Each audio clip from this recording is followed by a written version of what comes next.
All right, welcome back here on Talking Puck every Sunday night at 9 p.m. Tom Callahan, Mike Ains here with you. We love talking hockey with you. We appreciate you being here. We are on Twitch, we are on YouTube. We also archive the shows both on Twitch and on YouTube. So if you happen to miss one, you can always catch up with us as well. We do accept donations to kind of keep the lights on, although I haven't mentioned that as much lately just because I know what's going on. But we do appreciate those of you who have been a part of it, and you can see at the bottom of the screen some of the folks who have chipped in, and we do appreciate it. And thank you so much. Just subscribing and telling your friends is a huge thing. Get more people to watch the show. That would be a tremendous way to say thank you for what we're doing here on Sunday nights. But Mike, so I wanted to tell some stories and bring a little levity to things because Lord knows you and I have seen some things. Yes. And we'll try to tell the printable stories, although we could have the luxury of the internet and that we don't really have to hold to that. But we should change names to protect the guilty. Right. But so let's talk a little bit about. Folks probably know, like, okay, so we both did hockey games in the NHL. Yeah, But where were yeah, you where in the were you? minors? Right. Yeah, you tell me first, and then I'll Okay. tell you my list. What I know Peoria was one of your stops, right? Yes, and you know the old Okay, if where it else? plays in Peoria. So my minor league Right. roadmap. When I Mhm. came out of college, kind of odd. I didn't even think I could be a hockey play-by-play guy because I hadn't done it in college, and I just assumed they figured it out. The networks would hear you call a college team. Well, I didn't do that, so Right. I ended up working in Nashua, New Hampshire, at a radio station there, and started to do some high school sports, including hockey. Mhm. Made a tape back when they were still tapes, and went to a job conference in Scottsdale, Arizona, in I want to say it was early 1999, maybe. I think that's the right year. But anyway, Mhm. ended up with a job in the Western Professional Hockey League with a team called the San Angelo Outlaws in the Western Oh Pro yeah. League. So Right. I moved from New Hampshire to Texas, and I was with the Outlaws, Mike, for 2 months. I Two got there months. 2 months because Right. when I moved down there, Tom's one of Tom's first lessons was get it in writing. So when I showed up Mm. in San Angelo, number one, they lied. They said they had a broadcast deal. They did not. Oh. Number two, when I got down there, I hadn't signed my contract yet. When they presented it to me, it was for $3,000 less than we had agreed on. Right. So I kind of negotiated back half of that, but I was Mm. sour to begin with. So I was there for 2 months, took the team through their media day 2 weeks Mhm. before the season. And then there was still no broadcast deal in place, and I had patiently gone to lunch with every radio manager in that city, and this is minor league sports in a nutshell. And they had all Mhm. patiently explained to me while paying for my lunch as to why they would never, ever, ever do business with my ownership group again. So, Oh. I'm Oh. like, oh, what am I walking Oh. into? Right. That was fun. So, the first week of September, or pardon me, October, we had our media day. And after that was over, I went in and I said, I'm resigning. I had, in the meantime, put my feelers out to two clubs Mhm. where they didn't have a broadcaster yet, but had a deal: Abilene and Corpus Christi. Mm. Abilene said they'd hire me. So I worked my final day in San Angelo. I drove 100 miles north to Abilene, Texas, moved into Abilene, and I was there also for 2 months. And then 2 weeks before Christmas, the team folded. Oh. So, Oh. Oh. yeah, that was my first 4 months in hockey, two teams. And my parents, I was so broke because we didn't get paid for the last 6 weeks. I Mm. was so broke, my parents had to come down and get me. I was 22 years old. They drove Oh. all the way to Texas to move me home. And I'm Mhm. driving home listening to the Super Bowl on the radio, and it was so depressing. And I'm like, my life is over. My career is over. Everything's over. Um, Right. Right. Oh my goodness. So that was my start. After that, though, I did get back in. The following season, I ended up with the Elmira Jackals of the United Hockey League. Started that franchise, Mm. was there for 3 years. Went to the Augusta Lynx of the ECHL for 4. Then to Peoria, Mm. Illinois. And Right. then from Peoria, I went to Nashville. Did Nashville for 5 years. Then I did ESPN Radio Nashville for almost 3 years. Decided I missed hockey, so then I moved to Indianapolis.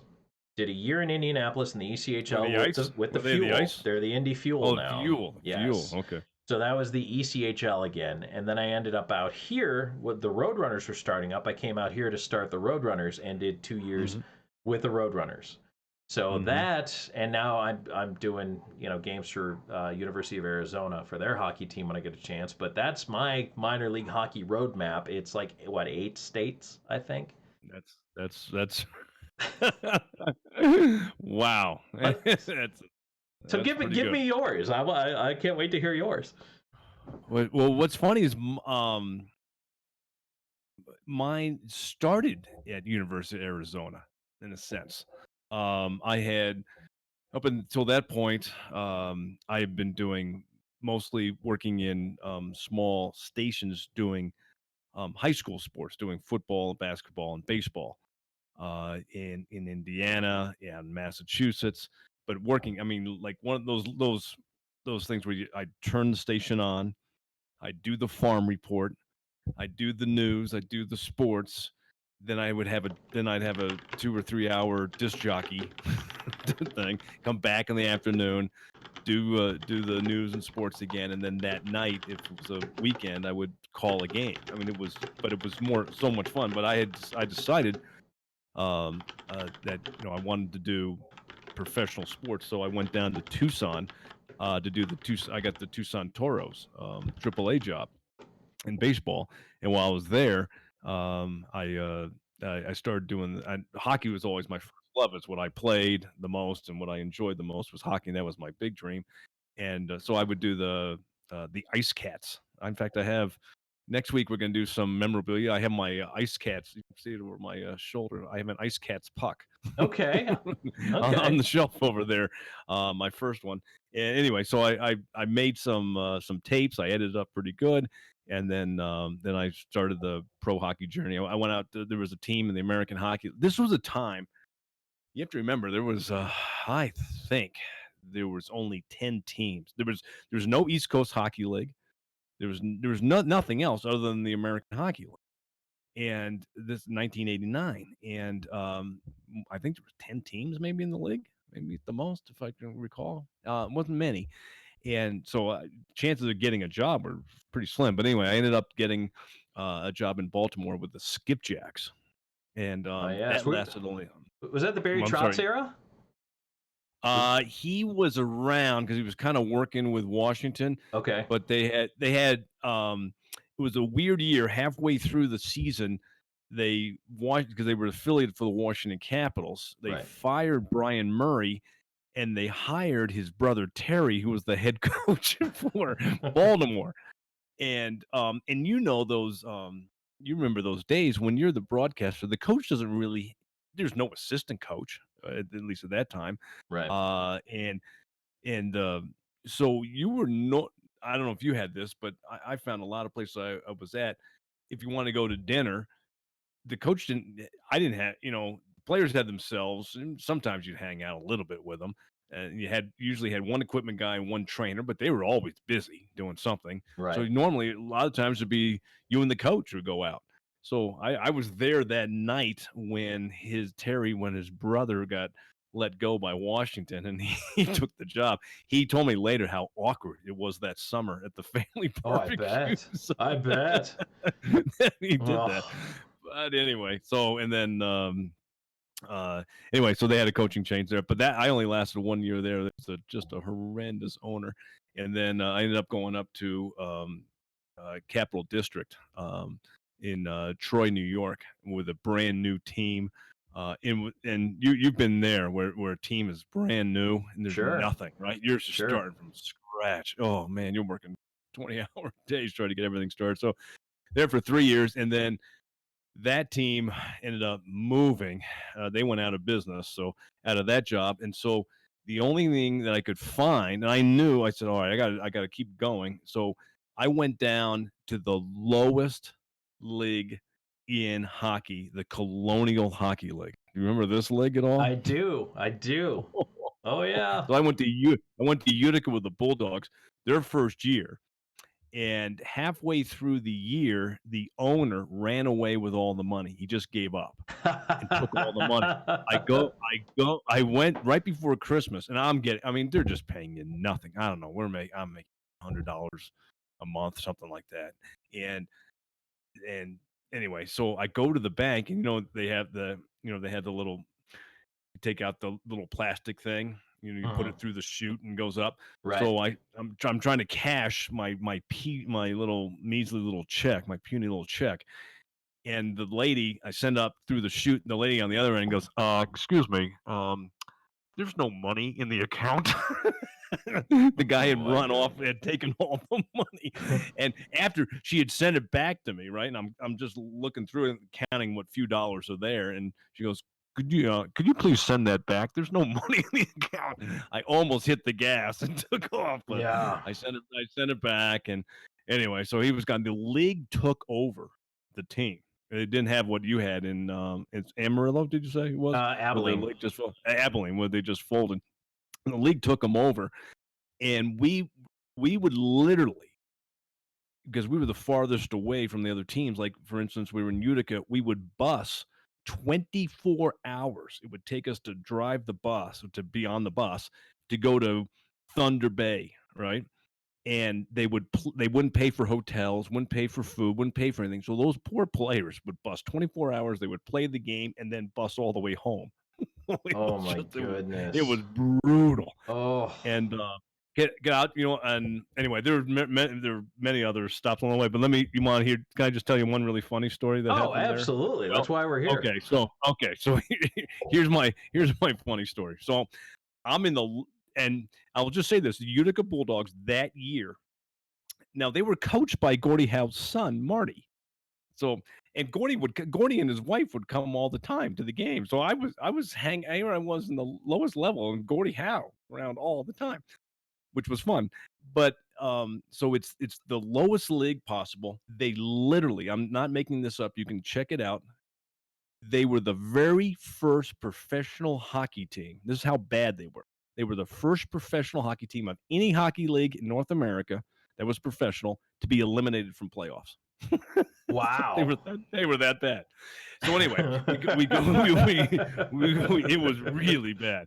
So we go to Thunder Bay, and they have one of those oval rinks, right? They just have one level, and it completely circular around. And behind one of the goals was cordoned off section that said the no alcohol section. Well, watching before the game, the bowl fills up, except, I'm not kidding you, here's the kind of fans they were. Not a single person was sitting in the no alcohol section. Of course not.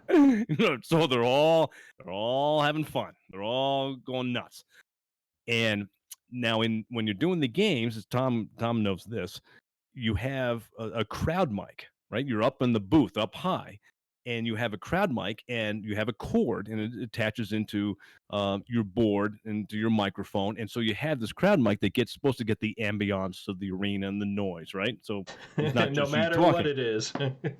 Right, no matter what's being happened. So now you tape it depending on how far you want to hang it down. So I have Right. it taped, it's hanging, and about halfway through the game, I hear in the background, I hear the F this, blah, blah, home tabs, blankly blank, blank, blank.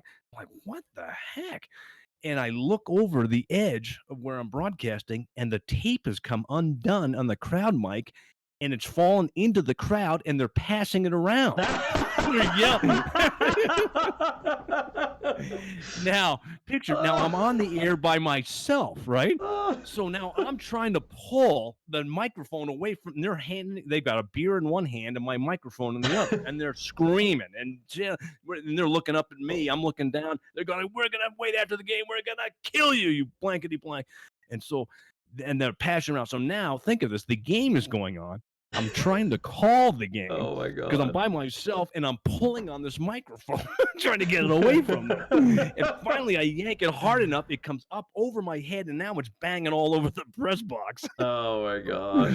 And I just went this. I went back on that bus, and I just looked at Marty, and I just go, "This is my life. This is it." Anyway, so that was my one. I have a million, like you. I just have a million of those kind of stories. So. Stories about terrible locations, or how many times How many times were you broadcasting in the stands and people wanted and were threatening to beat you up on the road Oh, because you were the road broadcaster? I can tell you a great story about how I was I came out of the bathroom in the Adirondack Red Wings. They were our arch rival. I know that arena well. Oh, in Glens Glens Falls Falls. Civic Center, yes. So you have the broadcast location kind of hangs out over, right? Over Yes. the thing. But anyway, so we were down in Troy, New York. They're up in Glens Falls, and it's about 50 miles difference. And we were on a powerhouse radio station, big station, WPTR, I think it was.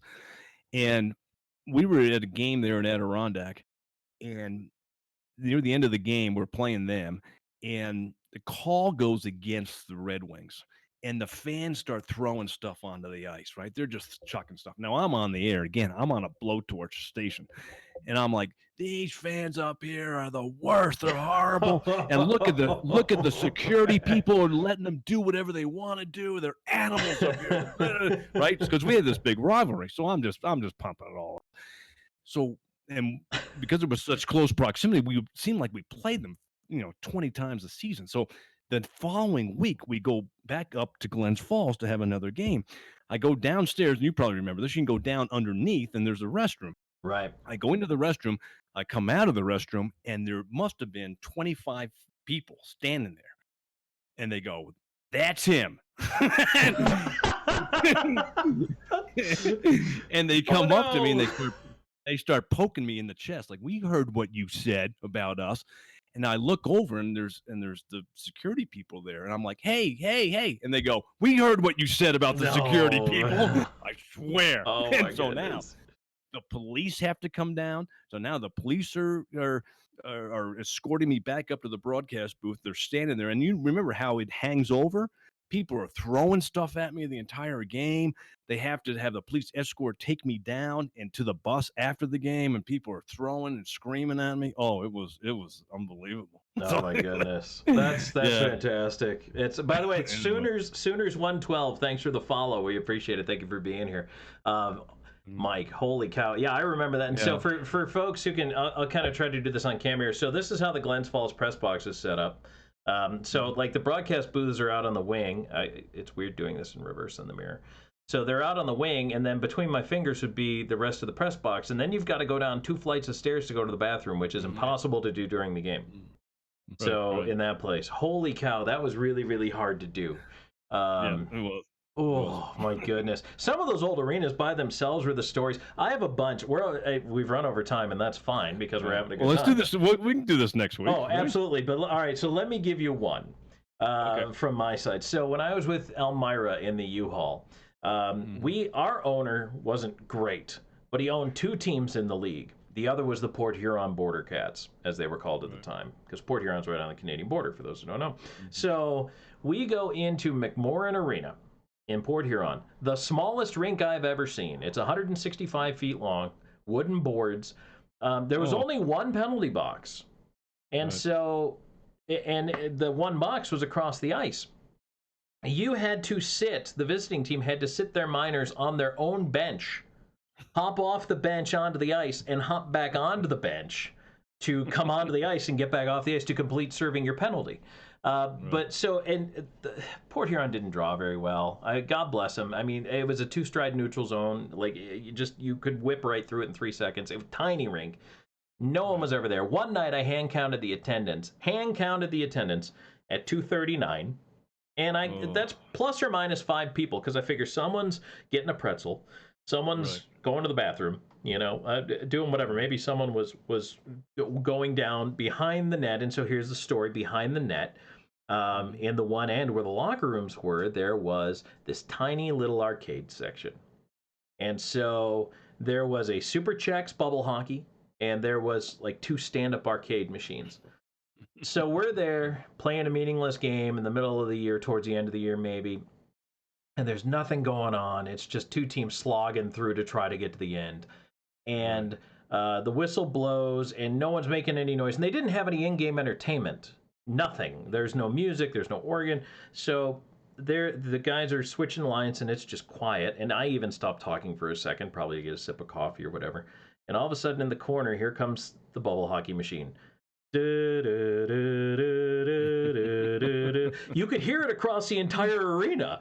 Like the timing was perfect. Just and it gets to the end, and like 10 people in the crowd charge. It was just That's fantastic. Oh my goodness! It just and it was dead quiet for the whole thing, right over the crowd, Mike. Oh my goodness! I ripped a suit in that building trying to break into the press box. How many press boxes do you estimate you've broken into in the minors? I've got to be into double digits that I had to break into because they were always locked, and you could never set up your gear. I'm trying to remember the one time, you having to balance yourself instead of trying to fall. I worked in the Houston Fieldhouse where they were Rensselaer Polytechnic Institute. And you had to they made you put on, I don't know, you had to put on this like a harness, a harness in case because it was so up high and so precarious, this little gate where you were, that if it all collapsed, you would die. So yeah, you had to wear a harness the entire game. Oh, it was sorry. Well, we can show. Well, we'll tell. I'm sure you do too. I got 1,000 stories. We could do that next week, and we're going to show some memorabilia, right? I'll show you my Ice Cats puck. Yeah, so that's our plan. Next week, we're going to have some memorabilia. But I'll tell you what, in the meantime, if anybody in the chat or any of our listeners wants to reach out to me on Twitter, I am at Callahan on Air. Send me your pictures, and I can download some of them. Send me maybe your favorite piece of memorabilia or a story or whatever, and we can feature the pieces of memorabilia here too, and you can share your hockey stories with us. And then I'll try to put together a slideshow and be able to show them on the air. But yeah, Mike and I, we're going to bring some memorabilia. Believe me, we've got more stories. It does not stop there. We have so much to talk about. But yeah, that'll be fun, Mike. I can't wait. Let's do that. I'm looking forward to it. All right, Tom, we'll see you next week. Sounds good. All right. Once again, everybody, thanks for being here. Subscribe, like, follow. We appreciate you being here. Again, 9 o'clock every Sunday night, Mike and I. This is Talking Puck. We'll see you next week.